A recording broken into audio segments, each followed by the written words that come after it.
Hello, good morning, नमस्कार। आप सभी का स्वागत है पावर ऑफ नॉलेज लीगल मेरे इस चैनल पे। आई होप सब अच्छे से पढ़ाई कर रहे होंगे, अपनी तैयारी में लगे होंगे, बहुत सारा ज्ञान अर्जन कर रहे होंगे और द आर्ट ऑफ लेटिंग गो को भी सीख रहे होंगे। इनके सेशंस हम निरंतर लेकर के आ रहे हैं। पहले हमने इसका थ्योरेटिकल पार्ट डिस्कस कर लिया था, यानी कि क्या क्या चीज़ें होती हैं जिनको हम नहीं लेट गो कर पाते हैं। आजकल हम स्ट्रेटजीज़ को डिस्कस कर रहे हैं। पहली स्ट्रेटजी को हमने डिस्कस कर लिया था। आज जो हम जान रहे हैं वो है अपनी भावनात्मक स्थिति को पहचानें, यानी आप का इमोशनल स्टेटस क्या है उसको जानेंगे। जानते हैं आज के सेशन में क्या बता रहे हैं। तो पहला, जैसे कि शुरुआत होती है एक कोट से। आज का कोट है नील डोनाल्ड वॉल्श का कोट है। आप किसी चीज़ को जाने नहीं दे सकते यदि आपके ध्यान में नहीं है कि आपने उसे पकड़ रखा है।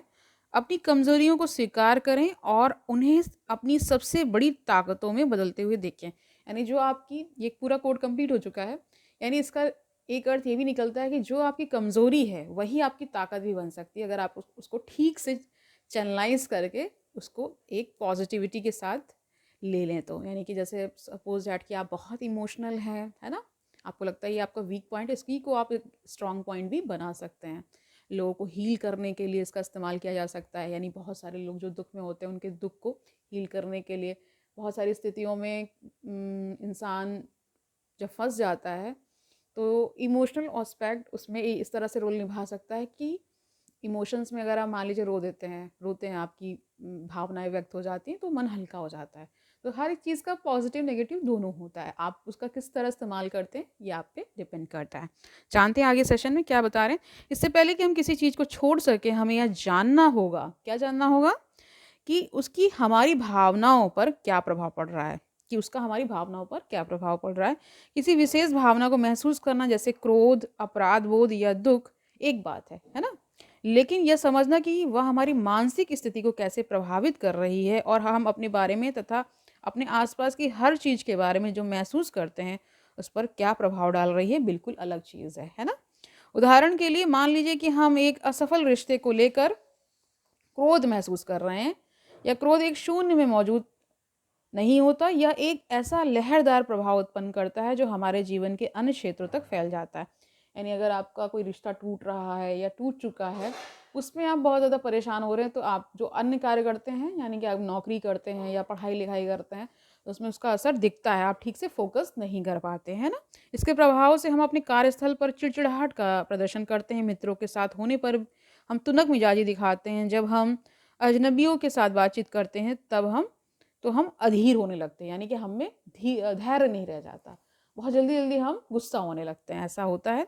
यह महत्वपूर्ण है कि हम समझें कि परेशान करने वाली जिन भावनाओं का हम अनुभव करते हैं वे हमारी व्यापक भावनात्मक स्थिति को कैसे प्रभावित करती हैं। वे हमारी परिस्थितियों की वह की कह रहे हैं वे हमारी परिस्थितियों की हमारी व्याख्या को कैसे प्रभावित करती हैं, ये सारे प्रश्न हैं, है ना।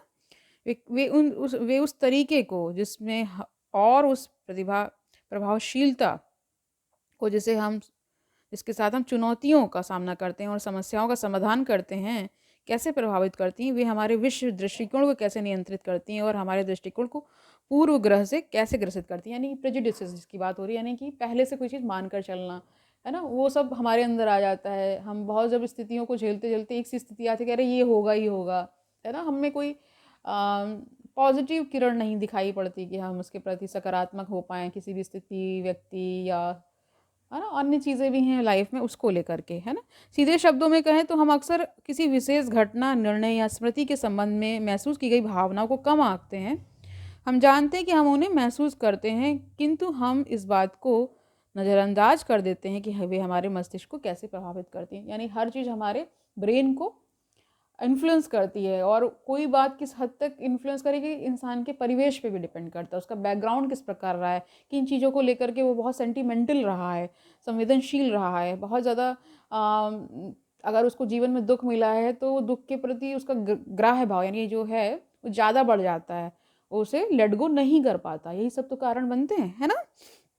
अपनी भावनात्मक स्थिति को समझने, उसका मूल्यांकन करने और प्रबंधित करने की क्षमता को उस भावनात्मक बुद्धिमत्ता यानी इमोशनल इंटेलिजेंस कहते हैं, ईक्यू के नाम से जाना जाता है। इसमें हम कैसा महसूस कर रहे हैं, हम ऐसा क्यों महसूस कर रहे हैं, ये भावनाएँ हमें कैसे प्रभावित कर रही हैं और क्या उन्हें प्रबंधित करने के लिए हमें कुछ करने की आवश्यकता है?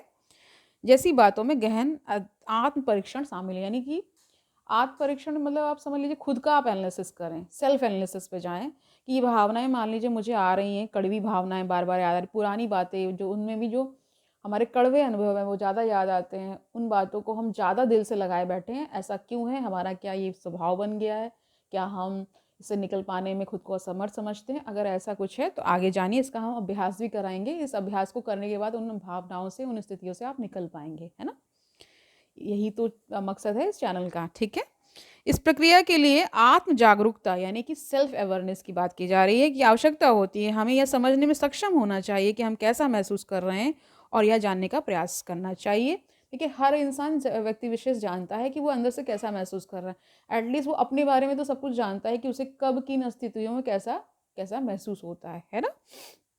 कि भावनाओं का कोई अर्थ है या नहीं, हमें यह जांचने की आवश्यकता है कि किसी विशेष स्मृति या शिकायत से उत्पन्न भावनाएं हमारे जीवन के अन्य क्षेत्रों में हमारी प्रतिक्रियाओं, आवेगों और व्यवहारों पर कैसे प्रभाव डालती हैं। ऐसा करने की दिशा में पहला कदम है एक ऐसा शांत स्थान ढूंढना जहां आप बैठकर सोच सकते हैं। तो एक ऐसा स्थान ढूंढ लीजिए अपने घर में जो बिल्कुल शांत रहता है। शांत होकर आपको क्योंकि यहाँ बैठना पड़ेगा और विचार करना पड़ेगा। यह स्थान विकर्षणों यानी यानी डिस्ट्रैक्शन ना हो, जहाँ पे जैसे हमारे फ़ोन, टेलीविज़न, अन्य लोगों आदि से मुक्त होना चाहिए। ऐसा स्थान जो एकदम बिल्कुल जहाँ शोर ना हो, एकदम शांति से आप बैठ सकें, कोई ऐसे अप्लायंसेस वगैरह ना हो जो आपको डिस्टर्ब कर सकें। दूसरा कदम है अपने आप से एक सरल व दो तरफ़ा प्रश्न पूछना, मैं क्या महसूस कर रहा हूँ और मेरे ऐसा महसूस करने का कारण क्या है? ये सारे प्रश्न आपको खुद से पूछने हैं। तीसरा कदम है हम इस बात पर विचार करते हैं कि ये भावनाएं हमारे व्यवहार को कैसे प्रभावित कर रही हैं, हमारे कार्यस्थल पर, हमारे मित्रों के साथ, हमारे प्रियजनों के साथ और तब भी जब हम अकेले होते हैं।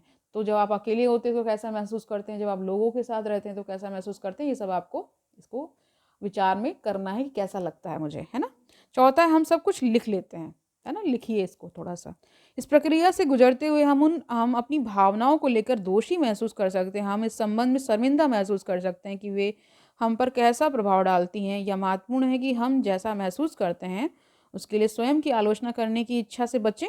अन्यथा हम सहज रूप से इन अप्रिय भावनाओं को दबाने का जोखिम उठाते हैं या हमें उनका मूल्यांकन, प्रबंधन और समाधान करने से रोकेगा। यानी कि किन्हीं भावनाओं को छुपाना नहीं है, उन्हें दबाना भी नहीं है, व्यक्त करना है, खुद से व्यक्त कर देना है। तब आप उसका मैनेजमेंट सीख पाएँगे कि कैसे इन भावनाओं पे आप काबू पा पाएँगे, कैसे उनको मैनेज कर पाएँगे, कैसे आप जीवन में आगे बढ़ पाएँगे। अभ्यास जानिए, अभ्यास कैसे करना है, यानी इसको प्रैक्टिस करनी है ना, कैसे करना है? विकर्षणों से मुक्त एक स्थान खोजें, है ना? जहाँ डिस्ट्रैक्शन बिल्कुल ना हो, ऐसा स्थान खोजना है। अपने साथ एक कलम और कागज़ का पैड ले जाएँ, यानी कि कागज़ ले लें और पेन ले लें, उसको लिखना है ना, क्योंकि आपको हाल की किसी घटना या परिस्थिति के बारे में सोचें जिससे आपको क्रोध आया हो या दुखी हुए हो। केवल एक वाक्य में घटना का वर्णन करें। उदाहरण के लिए मैं कार्यालय से घर जाते समय ट्रैफिक में फंस गया, उसे लिख लें। इसके बाद उन भावनाओं की सूची बनाएं जिनका अनुभव आपने घटना के दौरान उसके बाद किया। क्रोध, निराशा, घृणा, ये सब है ना, उन्हें लिख लीजिए आप। ठीक है।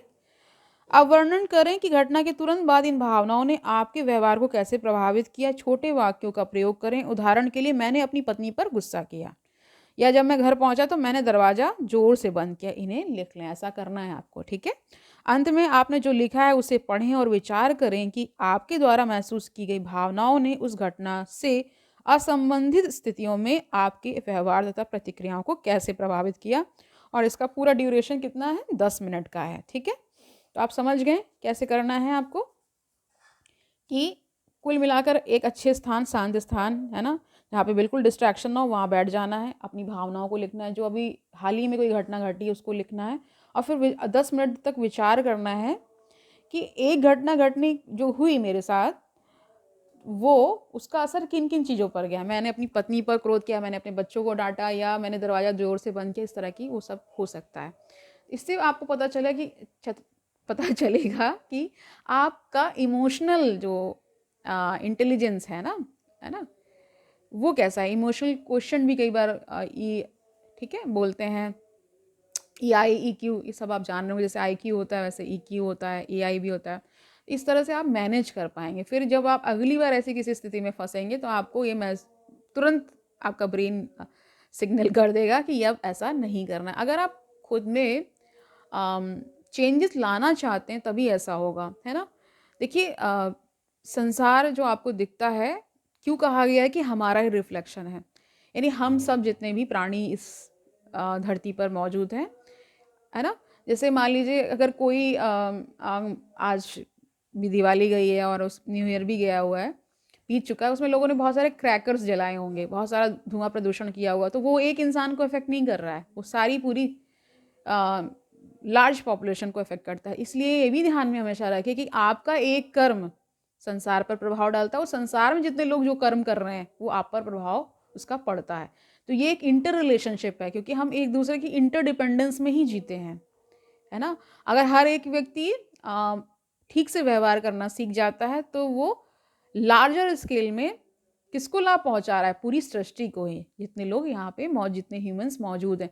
अगर आप बहुत कुशल हैं, मतलब जो वार्ता करने में या इन सब चीज़ों में, तो उसका लाभ भी मिलता है। आपके रिश्ते अच्छे रहेंगे, आपका मूड अच्छा रहेगा, आपको जीवन सकारात्मक नज़र आएगा, वरना तो बहुत सारी नकारात्मक चीज़ें ही नज़र आती रहेंगी। और फिर अंततः जब बहुत ज़्यादा नकारात्मकता बढ़ जाती है तो फिर जीवन को विनष्ट करने की ओर लोग आगे बढ़ जाते हैं। तो इन स्थितियों से बचना है तो रेगुलर अपनी चेकिंग करते रहना है। इस तरह के सेशंस, इस तरह की किताबें मैं इस चैनल पे इसीलिए डिस्कस कर रही हूँ, ताकि अगर एक पर्सन भी इन वीडियोस को देख करके मोटिवेट होता है, अपनी लाइफ में थोड़ा चेंजेस लाता है, तो मेरा ये सब वीडियो बनाना सफल हो जाता है ना।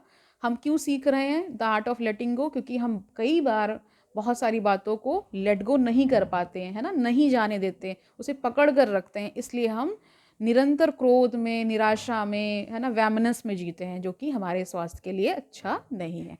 अच्छा स्वास्थ्य चाहिए, उसके लिए क्या होगा, मेंटल पीस बहुत ज़रूरी है। मेंटल पीस जब रहेगी तो आपका शारीरिक स्वास्थ्य अच्छा रहेगा, आपका मानसिक स्वास्थ्य अच्छा रहेगा, आपका आध्यात्मिक स्वास्थ्य भी अच्छा रहेगा, आपकी स्पिरिचुअल हेल्थ भी अच्छी रहेगी। हालांकि ये तीनों कनेक्टेड हैं एक साथ, इन सब का सामंजस्य, इन सब का हार्मनी में वर्क करना बहुत ज़रूरी होता है। ठीक है, आप सब समझ गए हैं, आज का अभ्यास भी समझ गए हैं क्या करना है। और ये सब बहुत छोटी छोटी बातें हैं जिनको आप सीख कर अपना नया जीवन बना सकते हैं। कल मिलते हैं, तब तक आनंद से रहिए, बहुत सारा ज्ञान अर्जन करते रहिए, और अपना बहुत सारा ख्याल रखिए, अपने बड़ों का ख्याल रखिए, अपने आसपास लोगों का ख्याल रखिए, और ये भी याद रखिए कि ये ज्ञान कितना आवश्यक है। कल मिलते हैं, तब तक के लिए all the very very best.